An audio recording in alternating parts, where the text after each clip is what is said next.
महाकाल मंदिर में पूजा करके हम लोग होटल आ गए। फिर चेंज वेंज करके फिर से निकल पड़े हम लोग बाहर, जो मंदिर वगैरह हैं उनके दर्शन करने के लिए। तो सबसे पहले मंदिर पहुंचे हम लोग गढ़ कालिका माता के मंदिर दर्शन करने के लिए। और यहाँ मैंने फूल प्रसादी वगैरह ले लिया और मंदिर में भीड़ भी थी थोड़ी सी, तो हम लोग पहुँच गए मंदिर के अंदर प्रसाद वगैरह लेके।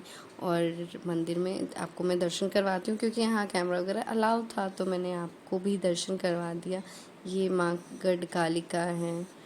यहाँ हमने पंडित जी को प्रसाद दिया और उन्होंने प्रसाद चढ़ा के फूल सिंदूर वगैरह वापस दे दिया। और ये मंदिर का मैं आपको व्यू दिखा रही हूँ। यहाँ पे भी बाहर जो है ना दिया का स्टैंड है, पूरा दो बने हुए, जो शाम के टाइम रोज़ जलाते हैं। और ये माता जी का जो वहाँ का शेर वो भी था यहाँ पे सामने की तरफ, मंदिर के जस्ट सामने बना हुआ है।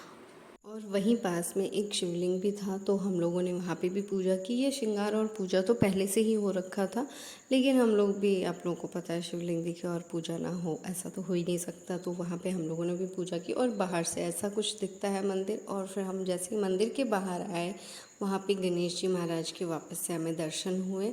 और हर जगह वहाँ पे पंडाल बना हुआ था मंदिर के बाहर। और फिर हम वहाँ से दर्शन करके दोनों माँ बेटे निकल गए, मतलब सब लोग निकल गए थे। और ये इसको नींद आ रही थी इस टाइम, ये थक गया था घूमते घूमते। और इसको मैं थोड़ा घुमा रही थी, इसको फिर भी लग रहा था कि यार ये सारी चीज़ें देखी। और हम लोग पहुँच गए थे काल भैरव मंदिर। बट वहाँ पे इतनी ज़्यादा भीड़ थी कि हम लोग छोटे बच्चे को लेके लाइन में नहीं रह पाते इतनी देर, तो हम लोग मंदिर के अंदर नहीं जा पाए, बाहर से ही हम लोगों ने दर्शन किया। और यहाँ पे देखो आप बाहर कितनी ज़्यादा भीड़ है। और हम लोगों ने यहीं से दर्शन किया और यहीं से प्रणाम करके हम लोग वापस आ गए थे। जब हम पहले उज्जैन आया करते थे तो इतनी भीड़ नहीं हुआ करती थी और इतने आराम से दर्शन होते थे इतना सारे मंदिरों में। अभी आप देखो भीड़ कितनी ज़्यादा है। अभी 2-3 साल से जब भी हम मंदिर जा रहे हैं तो दर्शन ही नहीं कर पाते, क्योंकि इतना ज़्यादा रश रहता है तो अंदर जा ही नहीं पाते। सोचते हैं यार ये तो बहुत इतना लंबा लाइन है, 3-3 4-4 घंटे लाइन में लग के फिर आपको दर्शन हो रहे हैं। और यहाँ मंदिर के बाहर ऐसा ये प्रसाद मिलता है। यहाँ पे जो लोग गए होंगे या बहुत लोगों को पता होगा, यहाँ पे दारू भी चढ़ाई जाती है भैरव जी को। तो यहाँ पे आपको मिल जाएगा बाहर ही, और फूल प्रसादी सारी चीज़ें यहाँ पे मिल जाती है। तो यहाँ पे हम लोगों ने प्रसाद वगैरह तो नहीं लिया था क्योंकि मंदिर अंदर जाना ही नहीं था। काल भैरव में दर्शन करने के बाद, मतलब सॉरी, बाहर से ही दर्शन करने के बाद हम लोग पहुँच गए सिद्धवट मंदिर में। और ये जो आपको उज्जैन के जो आसपास के जितने भी मंदिर है, ये आपको एक ऑटो वाला आप करोगे ना तो वो आपको घुमा देगा। और ये भी एक इम्पॉर्टेंट मंदिर है। यहाँ पे माता पार्वती जो हैं अपने दोनों बच्चों को के साथ में हैं यहाँ पे। और जैसे कार्तिक और गणेश जी उनके साथ में यहाँ पे माता रानी का है। और यहाँ हम लोगों ने फूल प्रसादी ले ली और मंदिर जा रहे थे। यहाँ पे एक चीज़ है, बहुत सारे बंदर थे, तो वो सबका सामान वामान प्रसाद वगैरह लेके भाग जाते थे। तो मैं सबको बोल रही थी कि अरे सब अपना अपना सामान छुपा लो, और मैं आराम से जा रही थी क्योंकि मैं सबके बीच में से जा रही थी। तो आपको मंदिर के अंदर लेके चलती हूँ और मैं दर्शन करवाती हूँ यहाँ पे।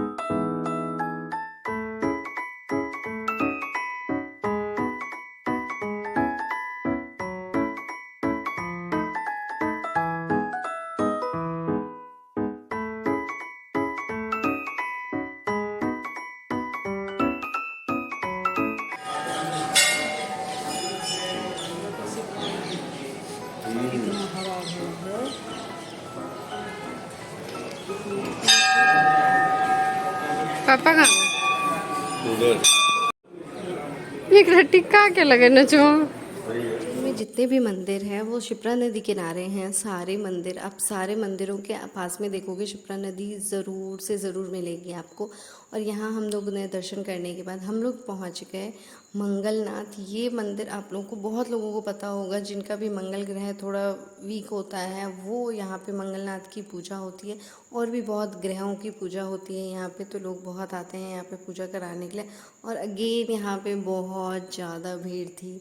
और आरती के टाइम पहुँचे थे तो बहुत ही ज़्यादा भीड़ थी। तो मैं तो नहीं जा पाई थी अंदर क्योंकि बेबी मेरा बहुत छोटा है, तो मैं बाहर ही यहाँ पे बैठ के देखी।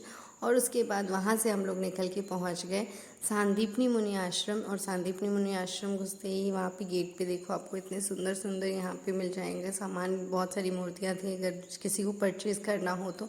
और ये जगह मुझे ना बहुत अच्छी लगती है क्योंकि पूरा एकदम आश्रम जो कहते हैं ना वो रियली ये आश्रम वैसा ही है। पूरे पेड़ पौधों से घिरा हुआ, चारों तरफ से कवर है, बहुत सारे पेड़ पौधे हैं और इतना सुंदर लगता है। शाम के टाइम हम लोग गए थे और यहाँ पे कृष्ण जी आए थे अपनी विद्या पूरी करने के लिए और यहीं पे उन्होंने विद्या ली थी अपनी। और हम लोग पहुँच गए वहाँ। अंदर नहीं लेने देते हैं फ़ोटो वीडियो जहाँ पे कृष्ण जी का बना हुआ है, तो वहाँ पे मैंने नहीं लिया था।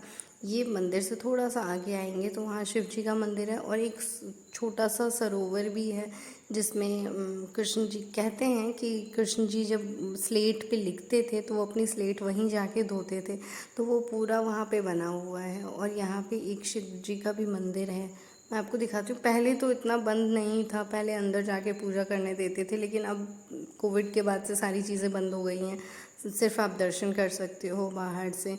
ये जो पीछे आप लाइट देख रहे हो ना, यहाँ पे गैलरी बनाई हुई है कि कृष्ण जी जब यहाँ पे आए थे तो उन्होंने कौन कौन सी कलाएं सीखी थी, कौन कौन सी शिक्षा प्राप्त हुई थी उनको, और उन्होंने अपना जो जितना टाइम यहाँ रहे थे तो कैसा निकला था उनका टाइम। और ये वही सरोवर है जहाँ वो अपनी स्लेट धोते थे। और सांदीपनी मुनि आश्रम विज़िट करने के बाद हम लोग अपने होटल के पास पहुँच गए और अगेन फिर गणेश जी महाराज के दर्शन किए और हम अपने होटल गए और आराम किया। तो मिलते हैं कल सुबह फिर नेक्स्ट व्लॉग में, तब तक आप लोग बने रहिए। जो चैनल पे नए हैं तो लाइक शेयर एंड सब्सक्राइब कीजिए। Thank you so much for watching. Tata bye bye, जय श्री महाकाल।